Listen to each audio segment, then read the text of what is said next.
Hello OC, welcome back to another vlog. I hope you guys are all having an amazing week. This week I am going to sit down and talk to you guys about the differences between high school and college. That was a huge change for me, and I think that if there's any high schoolers watching, this will help them a lot to stay calm and just know what to expect. So let's jump right into the video.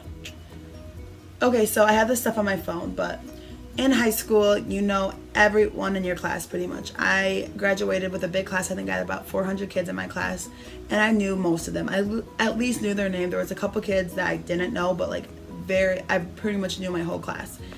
In college, you'll be lucky to know even like 5 people, but since Olivet is such a small college, I do actually know a lot of more people than I thought I would. So I know the cheer team, I know football players, I know sorority members, frats. Since it's such a small college, it's really easy to get involved, so you do know a lot more people, but usually it is not like high school. You don't know everything about them. You didn't grow up with these kids, so that's one difference. In high school, your books are provided to you, and it's probably free unless you're going to a private high school, but for me, high school was free. I didn't have to buy anything but like notebooks and stuff, and even sometimes the teachers would apply that. In college, you're paying a lot of money for the class, and your books probably cost just as much as the class. So make sure you get a lot of scholarships, and a big thing is to rent online. I have rented all my books and probably saved close to like $1,000 already. So make sure you're renting, but that's a huge difference, is your stuff is not free. In high school, your class is every single day in the morning. You wake up at like 7 a.m. to go to school, and you're there for 8 hours a day and you don't leave.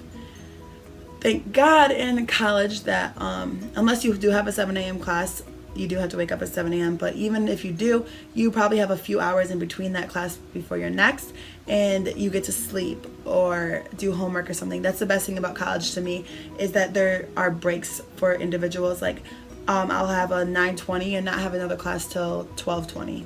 So I'll have that time to sleep or do some homework, and I just love the gaps. It's really nice to have that. In high school is your homework was a lot easier. Now I pretty much live in the library to do my homework. It takes a lot longer, so that's one thing. In high school, I think I was a lot more concerned about how I looked. I was making sure I was following the trends. I wore makeup, blah blah blah, and I still do that a little bit, but like I could care less if I wake up and go to a 9:20 class in sweatpants and a t-shirt. So that's one thing. I just care a lot less, and I think it's just because it's college and everyone's feeling the same way. In high school, attendance is pretty much mandatory and you're being watched 24/7, which is kind of good, but in college, first of all, it's not free, so you are paying for the classes that you do miss, so I highly suggest not missing them. But yeah, it's really different because you just get up and do what you want in college, but I suggest like sitting down and staying for the whole class and stuff. But in college, you're not being watched. That's your decision. Your professor is still getting paid, so yeah, but I would suggest staying because that's a lot of wasteful money. In high school, you're with your friends a lot and you're with your parents a lot, and now in college, you're just with your friends. So that's a huge difference that I had to struggle with. But it's really weird not having your mom there to make you dinner and be with you every night, but it is a lot of fun to have your friends with you every night in college, and like I eat dinner with them and stuff. But I do miss like my mom's home cooked meals and stuff, but it is nice to like have some freedom and go out and kind of just be an adult and grow and learn for yourself. So yeah, those are a couple differences between high school and college, and if you guys want me to do another video with more differences, please let me know. But thank you guys so much for watching, and I hope you guys have an amazing weekend.